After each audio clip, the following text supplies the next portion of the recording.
Hi all, we're going to kick off 2016 by giving you a quick update on the Tom DeMelfi case, which is just a perfect illustration of everything that is wrong with the family court system now.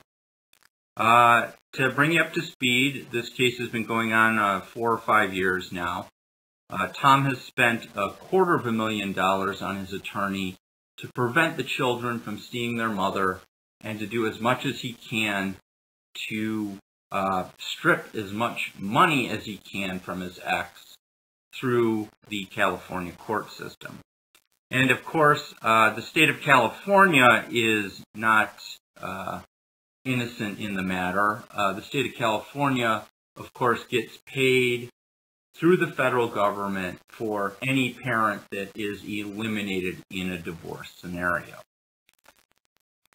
To bring you up to speed, a few years ago, Tom blocked his children for almost a complete year from their mother in complete violation of the family court order.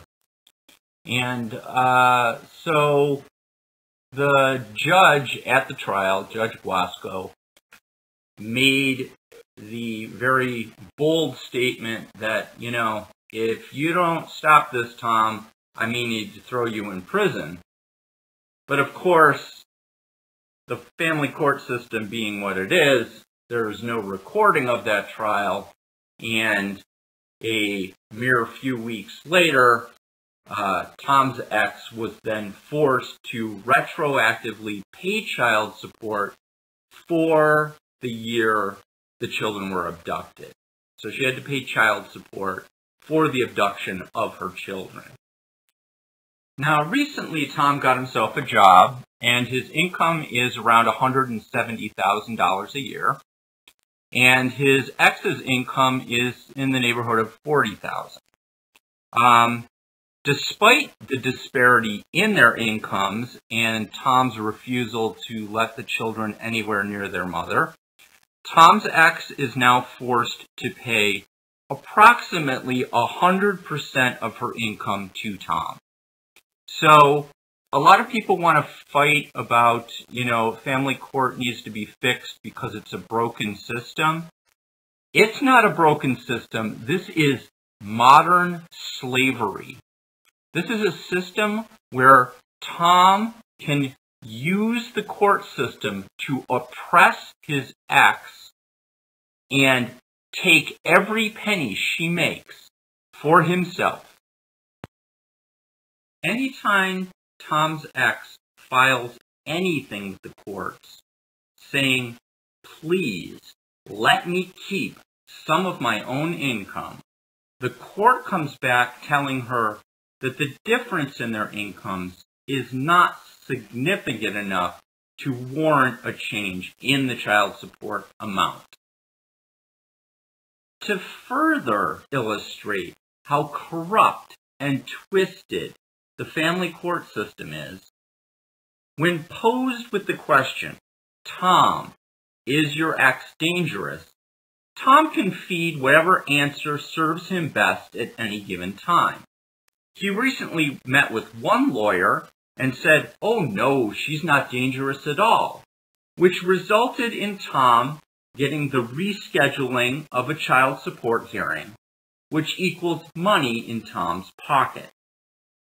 Now, a different lawyer who was brought in to take care of the kids, who got a request from one of Tom's children to see their mother. Okay? This lawyer, Mandy Sanderson, her job is to make sure that these kids are cared for, the best interest of the children.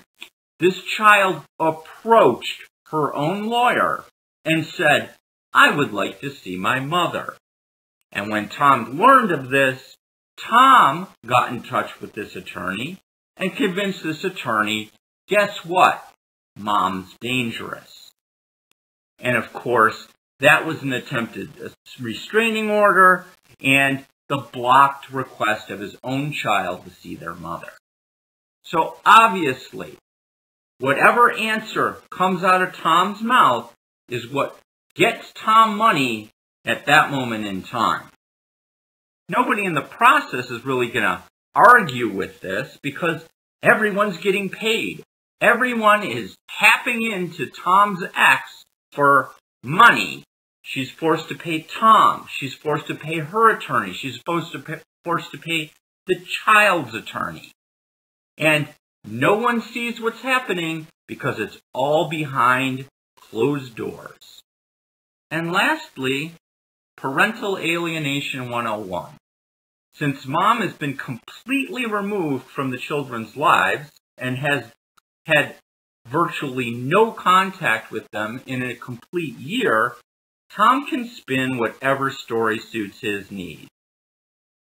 But most of all is the fact that as outrageous as this case is, it is by no means unique. We are living at a time where thousands upon thousands of children are being stripped of loving parents because it's profit. It profits the courts, it profits the lawyers, it profits the exes. And it all needs to be fixed. And this is the year it's all going to come to a head. People, we need to stop sitting around and allowing this to occur. We need to take action. We need to get on the streets and get in these people's faces and say, we are not taking this crap anymore. You can be sure that I will take every step, every measure possible to continue to remove these children from you, because until you get help, until you get your head on straight, they should not be around you. You can be sure of that. And you can use this recording and this voicemail anywhere you want to, because no one is going to freaking complain or argue with me. No one.